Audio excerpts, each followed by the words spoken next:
ਸ਼ਲੋਕ ਪਉਣ ਗੁਰੂ ਪਾਣੀ ਪਿਤਾ ਮਾਤਾ ਧਰਤ ਮਹਤੇ ਦਿਵਸ ਰਾਤ ਦੋਏ ਦਾਈ ਦਾਇਆ ਖੇਲੇ ਸਗਲੇ ਜਗਤ ਚੰਗਿਆਈਆਂ ਬੁਰਿਆਈਆਂ ਵਾਚੇ ਧਰਮ ਹਦੂਰ ਕਰਮੀ ਆਪੋ ਆਪਣੀ ਕੇ ਨੇੜੇ ਕੇ ਦੂਰ ਜਿਨੀ ਨਾਮ ਧਿਆਇਆ ਗਏ ਮਸਕਤ ਘਾਲ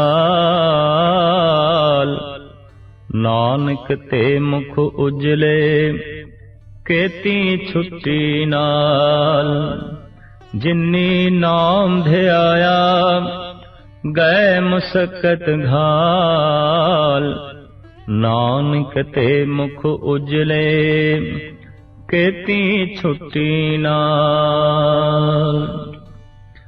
ਗੁਰੂ ਨਾਨਕ ਦੇਵ ਜੀ ਮਹਾਰਾਜ ਦੀ ਪ੍ਰਥਮ ਰਚਨਾ ਜਪਜੀ ਸਾਹਿਬ ਸ਼ਲੋਕ ਤੋਂ ਆਰੰਭ ਹੋਈ ਔਰ ਸ਼ਲੋਕ ਤੇ ਸਮਾਪਤ ਹੋਈ।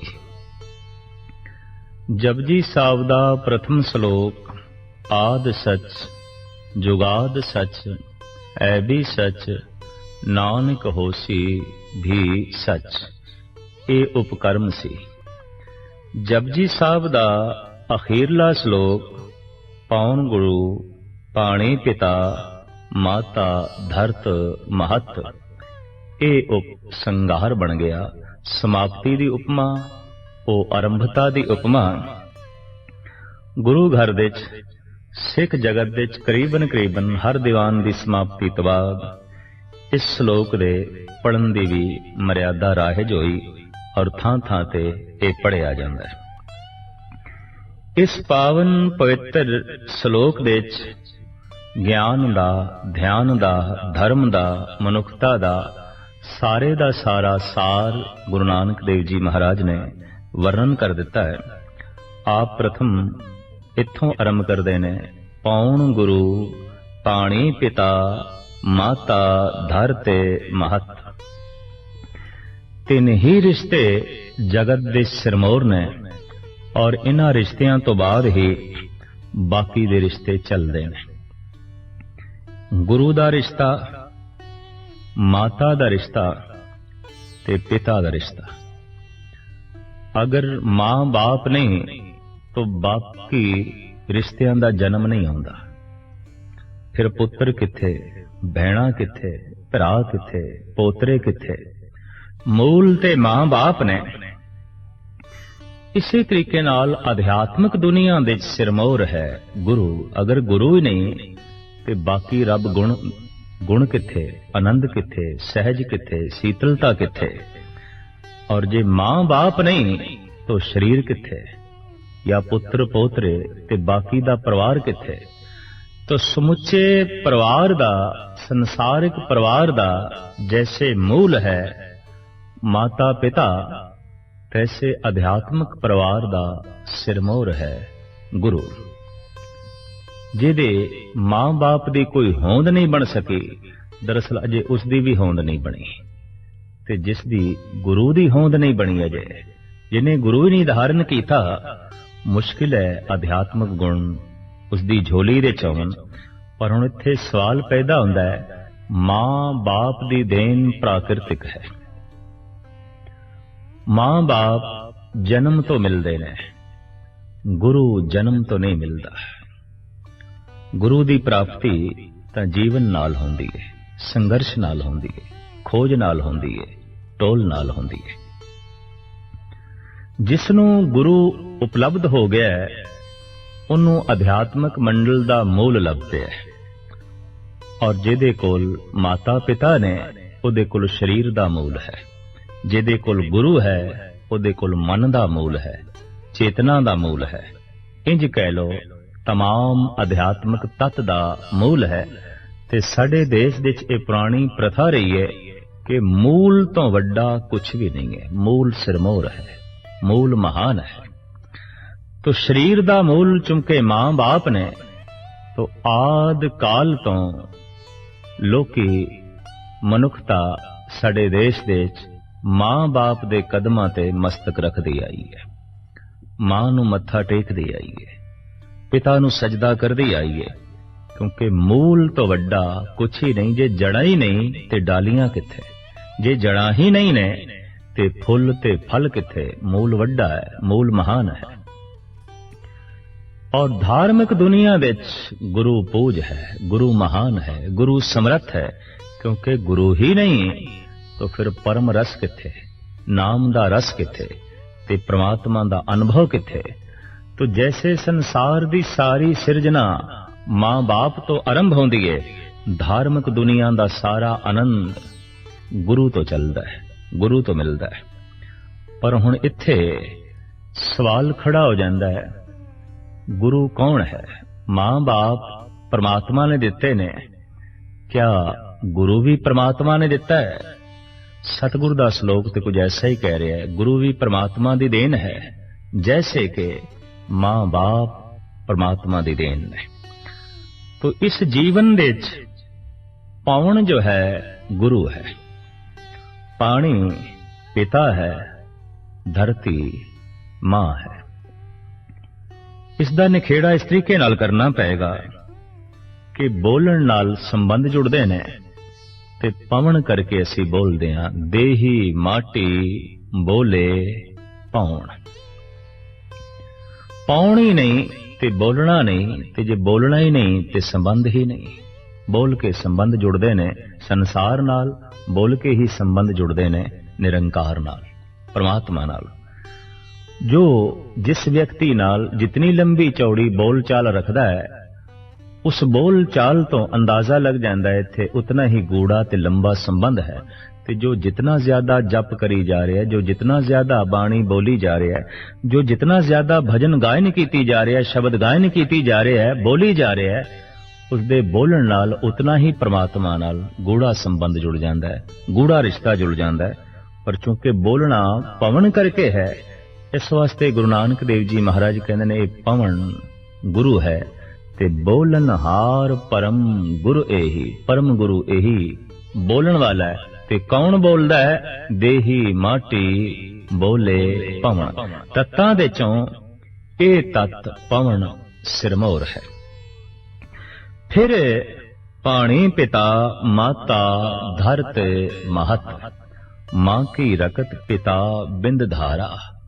पिता दा पानी, माता दी मिट्टी। पानी मैला माटी गोरी, इस माटी की पुत्री जोरी। गिरवी मिट्टी खून, भाव मां दा खून ते मिंज ते पिता दा पानी। और इस तरीके नाल पवन दा सुमेल इस शरीर दी बनतर। शरीर दे च पवन गुरु, शरीर दे च पानी पिता, और शरीर दे च जो धरती दा हिस्सा है ये मां है।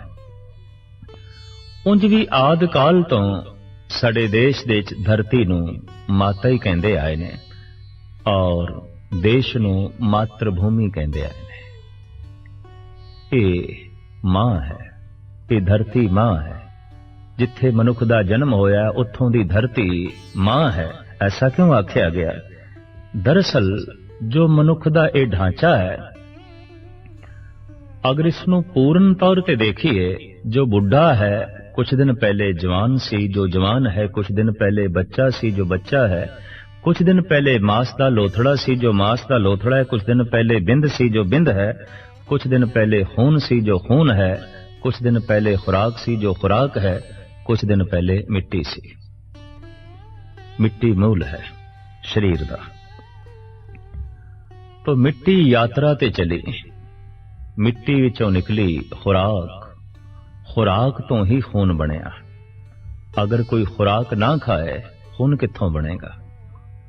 तो मिट्टी विचों निकली खुराक, खुराक तो बनिया खून, खून तो बनिया बिंद, बिंद तो बनिया मांस दा लोथड़ा, ते मांस दे लोथड़े तो ही बनिया बच्चा, फिर जवान, फिर बुढ़ा, ते बुढ़ा फिर मिट्टी दे च मिट्टी।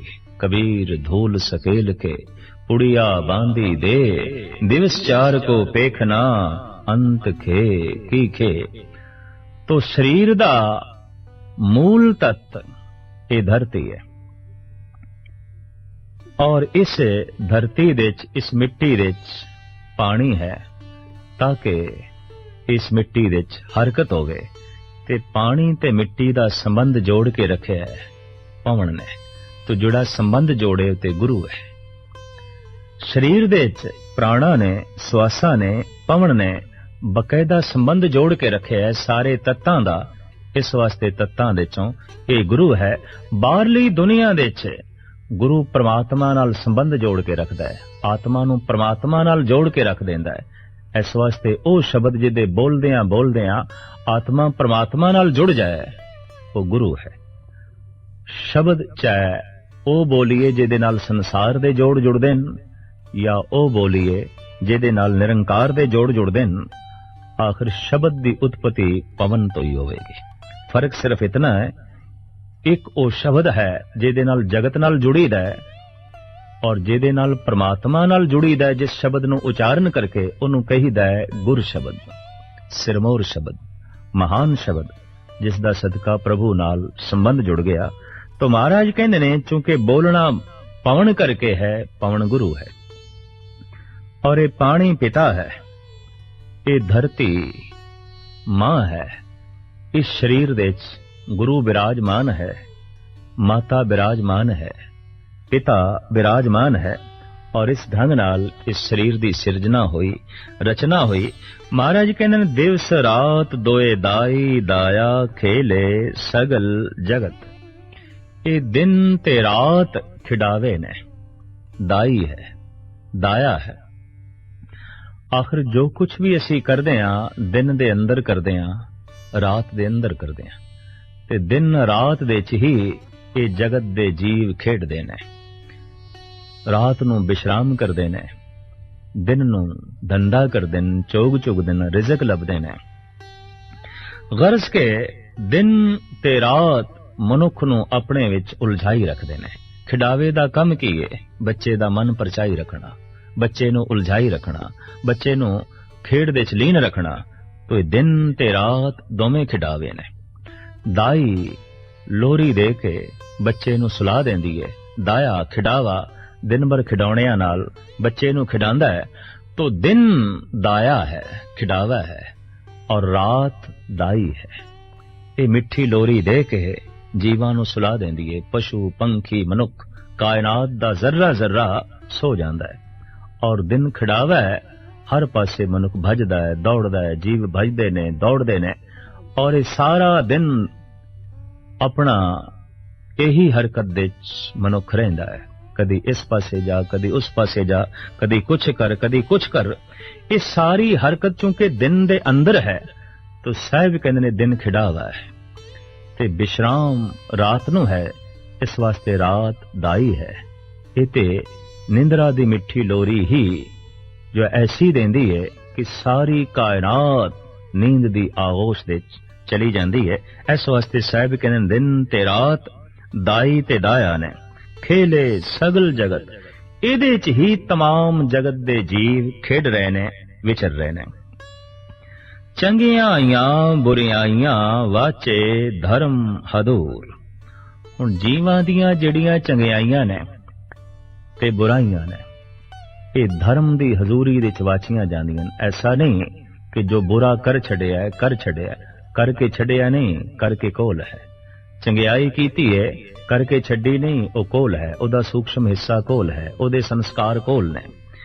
ते ये धर्म दे द्वार दे पढ़े जाणगे। धर्म परमात्मा अकाल पुरख दे द्वार ते पढ़े जाणगे। भाव उस अकाल पुरख दा ऐसा एक नियम है कि मनुख जो कुछ करदा है उन्हों वाचिया जांदा है ते उहदे मुताबिक ही जीवन रेखा अगे दी तोरी जांदी है। तो साहिब कहंदे ने चंगियां आईयां बुरियां आईयां वाचे धर्म हदूर। करमी आपो अपनी के नेड़े के दूर। हुण ऐसे कर्म जिन्हां दे ते बुराई दी मोहर लगी हुई है वो मनुख दूर चला गया। ऐसे कर्म जिन्हां दे ते नेकी दी मोहर लगी हुई है परमात्मा दे नेड़े चला गया। मनुख नूं वेख के असी अंदाजा ला सकते हैं अगर इहदे आमाल शुभ ने, इहदे कर्म शुभ ने तो ये बंदा परमात्मा दे निकटवर्ती है, ये बंदा अकाल पुरख दे नेड़े है। सानू कई दफा उस नाल याराना गणना पैंदा है जो किसी बादशाह दे नेड़े है, हुक्मरान दे नेड़े है, ते असी उसनू मान सन्मान देंदे हां भी ये ते राजे दे नेड़े है, ये ते हुक्मरान दे नेड़े है। जगत उसदा भी सन्मान करदा है जो हुक्मरानां दे महान हुक्मरान परमात्मा दे नेड़े होवे। राजियां दे महाराजे उस परिपूर्ण परमात्मा दे नेड़े जो चला जाए उसदा भी सन्मान हुंदा है, उहदी भी मान प्रतिष्ठा हुंदी है। तो साहिब कहंदे कौन नेड़े है जिहदे कोल चंगियाईयां ने, और कौन दूर है जिहदे कोल बुराइयां ने। दूरी दुख है, नेड़ा सुख है, दूरी नरक है, नेड़ता स्वर्ग है, दूरी अंधकार है, नेड़ता प्रकाश है। कोई मनुख जितना भी परमात्मा तो दूर चला जाएगा उतना ही घुप अंधेरे चले जाएगा, और अंधेरे दे सिवाय भटकना तो होर कुछ भी नहीं, टलियां मलन तो इलावा होर कुछ नहीं। जो मनुख जितना नेड़े नेड़े परमात्मा दे होंदा जाएगा प्रकाश दी दुनिया दे प्रवेश करदा जाएगा। यह इंज कहो कोई जितना अग दे नेड़ा होंदा जाएगा अग उतनी उसनू झलसांदी जाएगी, तपांदी जाएगी। ते जो जितना हिमालय पर्वत दे नेड़े होंदा जाएगा शीतल होंदा जाएगा, ठंडा होंदा जाएगा। जो जितना बगीचे दे नेड़े होंदा जाएगा मुअत्तर होंदा जाएगा, ते जो जितना गंदगी दे ढेर दे नेड़े होंदा जाएगा आखिर उत्थों दी बदबू दे नाल अपने दिल दिमाग नू खराब कर बैठेगा। एक कुंठित वातावरण दे ओ फसेगा और दब के चीखेगा, औखा होवेगा। परमात्मा दे नेड़े होना सुंदर बगीचे दे नेड़े होना है, परमात्मा दे नेड़े होना सुख ते आनंद दे नेड़े होना है, और दूर होना अंधकार दे भटकना है, दूर होना नरक है। तो दरअसल ऐसा भी देखा गया है कि जो परमात्मा तो दूर है किसी हद तक सब तो दूर हो जाता है। ओदी नेड़ता मां नाल भी नहीं होवेगी, ओदी नेड़ता पिता नाल भी नहीं होवेगी, ओदी नेड़ता पुत्रा नाल भी नहीं होवेगी, ओदी नेड़ता भरावां नाल भी नहीं होवेगी, ओदी नेड़ता पड़ोसियां नाल भी नहीं होवेगी, प्रांत वासियां नाल नहीं होवेगी, देश वासियां नाल नहीं होवेगी। क्यों कि जो मूल मरकज तो दूर है वो सब तो दूर हो जाता है। जैसे जो दरखत दी जड़ां तो दूर है वो दरखत तो भी दूर है, ते जो मूल केंद्र मरकज परमात्मा तो दूर है सब तो दूर है। इस तरह दे पिता दा कोई भरोसा नहीं कीता जा सकदा कि बच्चियां नाल इंसाफ करेगा जो परमात्मा तो दूर है, और इस तरह दे भरा दा की भरोसा जो परमात्मा तो दूर है। यकीन जानो ओ भरा दे भी नेड़े नहीं, ओ पिता पुत्रां दे नेड़े नहीं, ओ पति पत्नी दे नेड़े नहीं है, और ओ पत्नी पति दे नेड़े नहीं है। नास्तिकता दे घुप अंधकार दे डुब के यूरोप ने ते होर अन्य देशां ने तजर्बा करके वेख लिया है कि परिवार बिखर गए ने, भरा तो दूर हो गए, बच्चे मां बाप तो दूर हो गए, मां बाप बच्चियां तो दूर हो गए, और इतनी दूरी कि नेड़ता दिखाई नहीं देंदी। कारण की है? दरअसल जो मूल तो दूर हो गया वो डालियां तो भी दूर हो गया, जो जड़ां तो दूर हो गया वो पत्तियां तो भी दूर हो गया, जो परमात्मा तो दूर हो गया वो जगत तो भी दूर हो जाता है, जो निरंकार तो दूर हो जाए वो संसार तो भी दूर हो जाता है। कौन नेड़े है ते किहदी नेड़ता दे उत्ते भरोसा कीता जा सकदा है? दरअसल जो परमात्मा दे नेड़े है।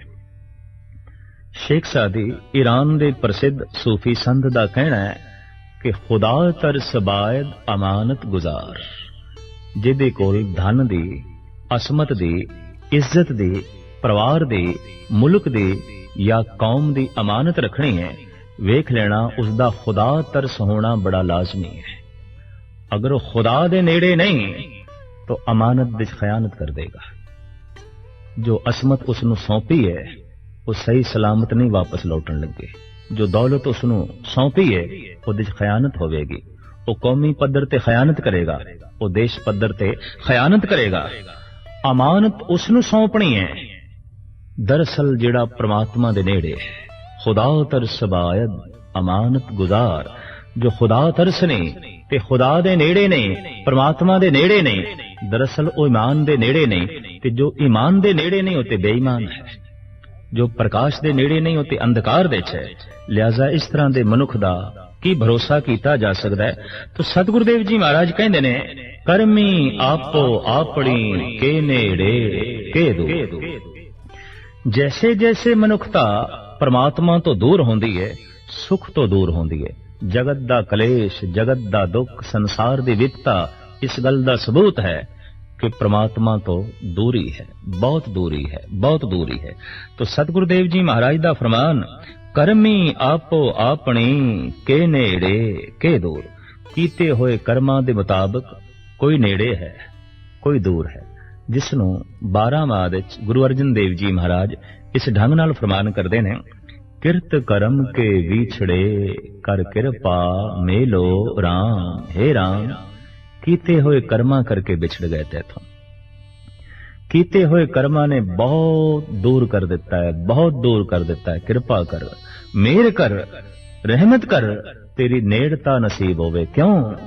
क्योंकि तेरी नेड़ता दे ही सुख है, आनंद है, चैन है, रस है। अगर कोई दूर है तो साहिब कहते ने एक किरत कर्म ने, एक कीते हुए कर्म ने। तो कर्मी आपो आपनी के नेड़े के दूर। जो दूर है वो पापी है, जो पापी है वो दूर है। दुष्ट, जालम, चोर, यार, बदमाश, गुंडे सारे इस श्रेणी च आ जाते ने कि सच तो दूर, परमात्मा तो दूर।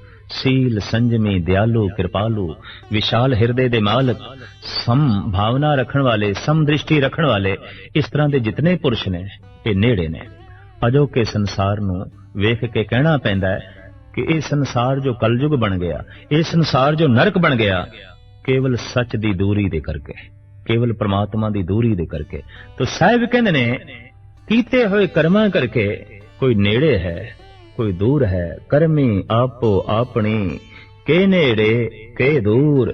जिन्नी नाम ध्याया गए मुशक्कत घाल। जिन्हां ने नाम जपिया, नाम दे च ध्यान जोड़िया, उन्हां ने अपनी मुशक्कत सफल कर लई, उन्हां ने अपनी घालना घाल लई, सफल कर लई। ते घालना दे चों यही सब तो वड्डी घाल है। अगर कोई संसारिक पद्धर दे ते सफल भी हो गया है तो साहिब कहते हैं उहदी घालना सफल नहीं हुई। दरअसल जो आध्यात्मिक पद्धर दे ते सफल हो गया है, और कौन सफल होया है? जिन्हें नाम दे च ध्यान जोड़ लिया है, जिन्हें शब्द दे च सुरत जोड़ ली है। जिसने भी जोड़ ली है, महाराज कहते हैं घालना घाल ली, उसने मुशक्कत सफल हो गई। मेहनत दा फल उसनों मिल गया। किसनों? जिसने भी नाम दिहाया है भाव, जिसने भी शब्द दे सुरत जोड़ी है, जिसने भी नाम दे ध्यान जोड़े। आखिर धर्म धुन ते ध्यान दी साधना है, शब्द ते सुरत दी साधना है। ते सुरत शब्द दे जुड़ गई, मानो जगत दियां तमाम घालना उन्हें घाल लईयां। सफलता ओदी झोली दे आ गई। जिन्नी नाम ध्याया गए मुशक्कत घाल। इनू मुशक्कत क्यों आख्या, मेहनत क्यों आख्या? दरअसल जितनी भी घालना जगत दी घाली है, उस तो भी करोड़ा गुणा औखी है ये घालना कि कोई मनुख अपनी सुरत नूं शब्द नाल जोड़े। बहुत वड्डी घालना है। वाहिगुरु वाहिगुरु दी धुन अलाप के उसे धुन दे कोई ध्यान जोड़े, इस तो वड्डी होर कोई साधना नहीं, इस तो वड्डी होर कोई घालना नहीं। और ये बहुत वड्डी मेहनत है, बहुत वड्डी मेहनत है। सब तो वड्डी मेहनत है तो इसका फल भी सब तो वड्डा है। चूंकि ये मेहनत महान है, इसका फल भी महान है। तो प्रश्न खड़ा होगा, ये जो नाम जपना है, इतनी वड्डी जो है साधना है, मेहनत है, इसका फल की है? इसका फल है परमात्मा। ते परमात्मा फल कैसा है? परम आनंद, परम रस, परम सुख, परम शांति, परम हलेमी ते समूह गुणा दा सार। तो साहिब कहंदे जिन्नी नाम ध्याया गए मुशक्कत घाल। नानक ते मुख उजले केती छुट्टी नाल। जिन्हां ने सुरत नाम दे च जोड़ी, जिन्हां ने नाम जपिया, जिन्हां दी घालना सफल होई, दरअसल मुख उन्हां दे ही पवित्र ने। पानी दे नाल मुख नहीं पवित्र होंदा। साबण पाउडर इत्यादि मलण दे नाल मुखड़ा पवित्र नहीं होंदा। अंदर दा क्रोध मुखड़े ते प्रगट होंदा है, अंदर दी नफरत मुखड़े ते प्रगट होंदी है, अंदर दी वासना मुखड़े ते प्रगट होंदी है, अंदर दा झूठ मुखड़े ते प्रगट होंदा है। पानी नाल मुखड़ा धोता है, लेकिन मुखड़े ते झूठ प्रगट हो रहा है, मुखड़े ते क्रोध प्रगट हो रहा है, मुखड़े ते काम प्रगट हो रहा है, मोह प्रगट हो रहा है, अहंकार दी प्रदर्शनी हो रही है मुखड़े दे राहीं, अखां दे चों, मत्थे दी तीवड़ियां दे राहों। समूह इसदा मस्तक दस रहा है, यह हंकारी है, यह क्रोधी है, यह वासना दे च ग्रसिया होया है। तो इस तरीके दा जिहड़ा अपवित्र मुखड़ा है ते अपवित्र भाव जो मुखड़े ते प्रगट हो रहे ने, ये पानी नाल धो के नहीं दूर कीते जा सकते। महाराज कहते ने ये ते नाम जपण नाल ही मुखड़ा पवित्र होंदा है। तो जैसे कोई नाम दे सुरत जोड़दा है, शब्द दे सुरत जोड़दा है, उसदा मुखड़ा इतना पावन, मुखड़े ते ही हलेमी प्रगट होंदी है, मुखड़े ते ही सच प्रगट होंदा है, मुखड़े ते ही समदृष्टि प्रगट होंदी है, मुखड़े ते ही संतोख प्रगट होंदा है, जिसनों मेरे पातशाह कहंदे ने गुजड़ा लद्धम लाल मत्थे ही प्रगट थिया। एक गुप्त लाल लभया है जो मस्तक ते प्रगट हो गया है। तो साहिब कहंदे जिन्नी नाम ध्याया गए मशक्कत घाल, नानक ते मुख उजले केती छुट्टी नाल। जिन्हां ने नाम जपिया उन्हां दे ते मुख उजले होए, पर उन्हां दा सदका होर भी कईयां दे झूठ दे बंधन टुट गए, होर केती छुट्टी नाल होर भी कईयां दी बंद खलासी होई। जिवें किसे ने अपने कपड़ियां नूं सेंट लाया है ते ठीक है, उन्होंने ते खुशबू आ रही है, पर उहदे कोल भी जिहड़ा बैठ जांदा है उन्होंने भी खुशबू मिल जाती है। जिन्हें नाम जपिया है रस ते उन्होंने मिले है, आनंद ते उन्होंने मिले है, पर उहदे कोल भी जिहड़ा बैठ जांदा है उन्होंने भी कोई मस्ती मिल जाती है, उन्होंने भी कोई सुरूर मिल जाता है। ये हकीकत है, बहुत वड्डी जो है सच्चाई है। इस वास्ते नाम रसियां दी संगत विच बैठण दी सानू ताकीद कीती गई है, ते नाम रसियां दी संगत विच बैठ के मनुख नूं नाम जपण दी प्रेरणा मिल जाती है। भई इहने सेंट लाया है और ये मुअत्तर होया होया है, मैं भी लावां, मैं भी अतर लावां, मेरे विचों भी खुशबू प्रगट होवे। तो इस ढंग दी प्रेरणा भगतां तो मिल जाती है, संतां तो मिल जाती है। साहिब कहंदे ने उन्हां दे ते मुख उजले ने जिन्हां ने नाम जपिया है, पवित्र ने, पावन ने, पर इन्हां पवित्र मुखड़ियां करके होर भी कई पवित्र मुखड़े हो गए, होर भी कईयां दे झूठ दे बंधन टुट गए, दुख दे बंधन टुट गए, और उन्हां दी झोली सुख दे नाल भर गई। ये जपजी साहिब दा आखिरी श्लोक मोर, जिहदे च धर्म, गुरबाणी, सभ्यता, इंसानियत दा सार साहिब श्री गुरु नानक देव जी महाराज ने वर्णन कर दिता है। सतगुरु रहमत करन कि हर मनुख दी जपजी साहिब नूं सुन के, अर्थ विचार नूं सुन के जपण दी भावना पैदा होवे, ते हर मनुख दी ये घालना गुरु नानक देव जी महाराज सफल करन।